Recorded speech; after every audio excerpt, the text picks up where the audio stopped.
Miss, tanya sikit, Miss nak RM10 ke ataupun nak adik gembira? Miss nak pilih mana satu? Miss pilih lah. Dek, adik nak bagi mak RM10 ke, adik nak happy? Oh, bagi RM10 kat mak. Ke akak nak pilih? Kak nak RM10 ke ataupun nak bagi adik gembira hari ni? Gembira. Adik pilih gembira. Okey, macam ni. Kalau adik nak gembira, ada apa-apa yang adik nak tak dekat dalam mall ni? Mainan ke apa ke? Ada? Barbie doll ke apa ke? Anak patung ke? Kalau ada, sekarang kita pergi tempat mainan, adik pilih. Abang belanja untuk adik hari ni. Okey, jom. Adik, bawa adik sekali. Bawa adik sekali. Tapi kena jaga tau, jangan bagi hilang. Umur berapa? 10.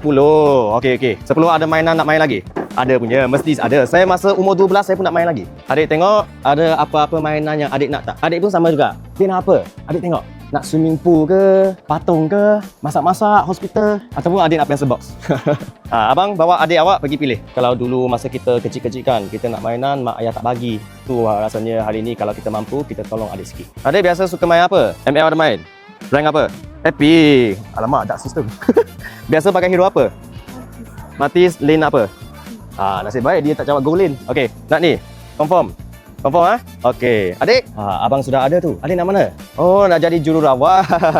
Nak jadi jururawat. Betul? Okey, pegang. Jom. Payment. Jom kita buat bayaran. Adik pun nak? Adik pun nak? Boleh. Anak abang juga kan? Jangan anak orang lain. Anak abang juga. Adik nak ni? Nak? Cakap yes. Yes, okey, jom. Tiba-tiba terlupa adik. Nak abang sekali.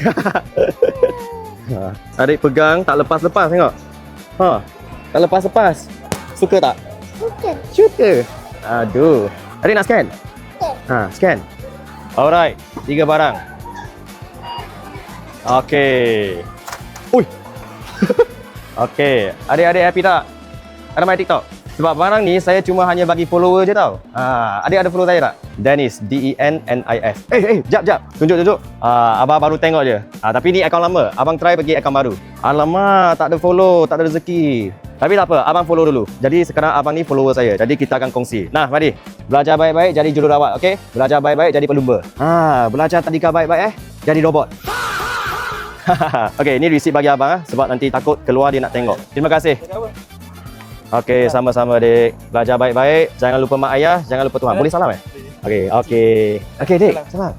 Cakap apa? Cakap apa? Sampai I pun nak satu anak dah sekarang. Okey, sama bang. Okey. Alangkah baiknya kalau 20 tahun lepas ada orang buat macam ni dekat saya. Mesti saya happy. Jadi korang tahu dah lah sekarang. Kena follow saya dulu. Kalau korang follow saya, mungkin satu hari nanti korang jumpa saya. Mana tahu kan? Jadi terima kasih kepada Indah Metal sebab sponsor video ini. Kalau korang tengah cari aluminium, bagi bio saya.